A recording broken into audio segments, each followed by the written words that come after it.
다시 볼 수 없는 사람이 유난히 그리워지는 날. 아무 일도 없는 날인데 괜히 마음 한쪽이 허전해지는 날. 그런 날엔 이미 알고 있던 사실도 다시 처음 알게 된 것처럼 아파요. 아, 이제 정말 다시는 볼 수 없는 사람이구나 하고요. 사람은 다시 볼 수 없는 사람을 어떻게 기억할까요?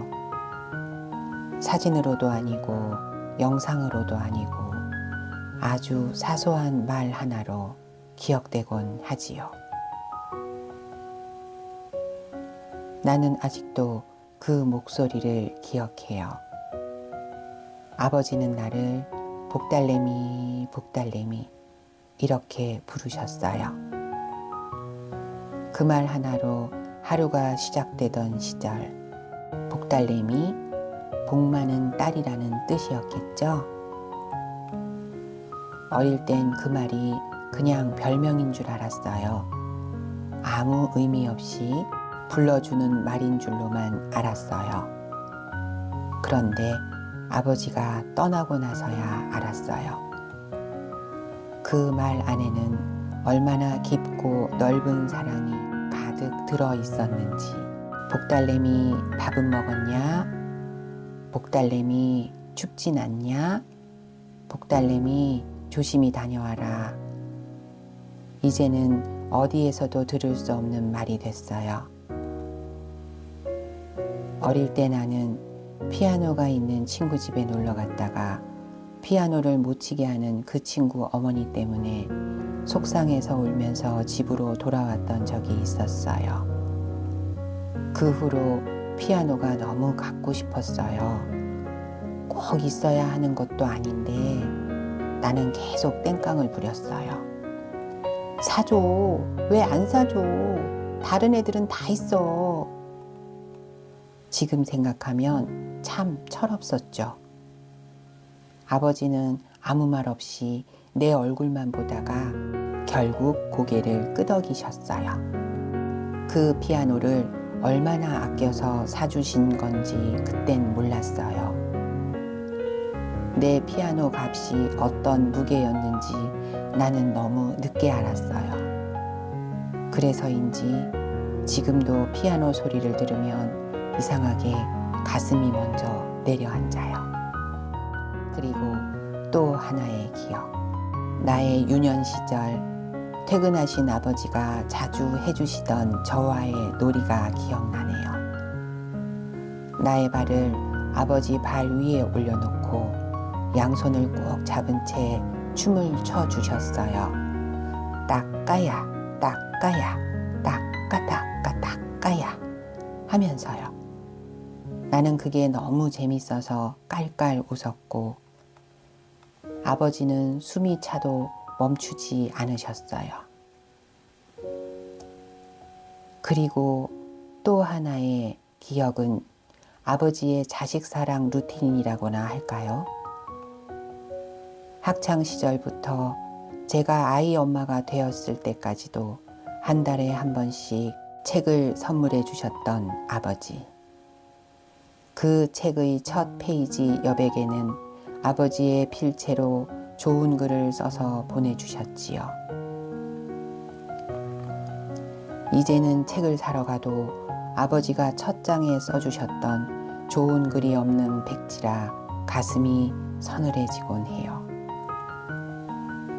그렇게 저한테 아버지는 영원할 것만 같았던 존재였어요. 그리고 그때의 아버지는 세상에서 제일 큰 사람이라고 생각했어요. 아버지가 늘 그렇게 강한 사람인 줄 알았지요. 내 세상에서 아버지는 항상 버텨주는 사람이었으니까요. 나는 그 사람이 아플 수 있다는 걸 상상조차 하지 않았어요. 그러던 어느 날 아버지가 위암이라는 말을 들었어요. 처음엔 실감이 안 났어요. 요즘은 암도 고칠 수 있대. 괜찮아질 거야. 다들 그렇게 말했었거든요. 나도 그렇게 믿고 싶었어요. 하지만 아버지의 시간은 생각보다 너무 빠르게 아파졌어요.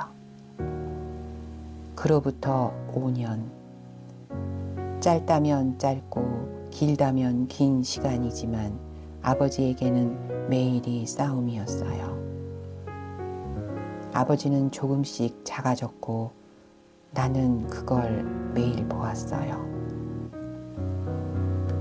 밥을 못 드시고 체중이 빠지고 목소리가 약해지고 걸음이 느려지고 그 과정을 나는 봤어요.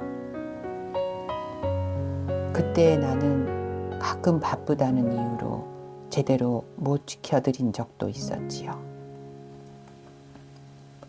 그런데 이상하게도 아버지는 끝까지 나를 걱정했어요. 너 밥은 먹었냐? 너는 괜찮냐? 아픈 사람은 항상 아버지였는데 걱정은 늘 자식 걱정이었어요. 그리고 그날이 왔어요. 사람들은 그래도 준비할 시간은 있었잖아 라고 말해요. 하지만요, 이별에 준비가 되는 사람은 없어요. 아버지가 떠난 뒤 세상은 아무 일 없다는 듯 계속 돌아갔어요. 해는 뜨고 사람들은 웃고 시간은 흐르는데 나만 그날에 멈춰 있는 것 같았어요. 아버지의 연락처는 아직도 선명한데 연락을 할 수가 없어졌어요. 이제 나는 한 달에 한 번 아버지가 계신 납골당에 가요. 문을 열고 들어가면 늘 같은 자리, 같은 이름, 같은 사진. 아빠, 나왔어. 대답은 없다는 걸 알면서도 나는 꼭 말을 해요. 그동안 있었던 일, 힘들었던 일, 괜히 웃겼던 일까지 전부 말해요. 그리고 돌아설 땐 항상 마음이 무거워져요. 다음 달에 또 올게. 이 말이 너무 잔인하게 느껴질 때가 있어요. 사람들은 시간이 지나면 괜찮아진대요. 하지만 그리움은 사라지지 않아요. 더 깊어지는 것 같아요. 그냥 조용히 내 안에 눌러앉을 뿐이에요. 어떤 날은 길을 걷다가 아버지랑 비슷한 뒷모습을 보면 심장이 덜컥 내려앉아요. 어떤 날은 문득 아빠 하고 부르고 싶어져요. 하지만 이제는 부를 수 없는 이름이 됐다는 게 가장 아파요. 지금도 여전히 나의 든든한 아버지. 아버지, 그땐 정말 죄송했습니다. 사랑합니다. 고맙습니다. 보고 싶습니다. 저 잘 살게요. 혹시 이 영상을 보고 있는 당신도 그런 사람이 있나요? 다시 볼 수 없는데 여전히 마음속에 살아있는 사람. 이름만 떠올려도 눈물이 먼저 나는 사람. 괜찮아요. 당신이 약해서 그런 거 아니에요. 그만큼 사랑했던 거예요. 나는 아직도 아버지의 발 위에서 웃고 있는 그 아이로 남아있어요. 그리고 아버지는 아직도 어딘가에서 나를 복달래미 라고 불러주고 있을 것 같아요. 오늘도 그리운 사람을 안고 사는 모든 분들에게 이 말을 해주고 싶어요. 당신의 그리움은 사랑이었고 지금도 여전히 사랑입니다. 혹시 당신이 그리워하는 사람은 누구인가요? 이름을 한번 댓글에 남겨주세요. 그 사람에게 잠깐이라도 같이 다녀간 흔적이 될 수 있도록요.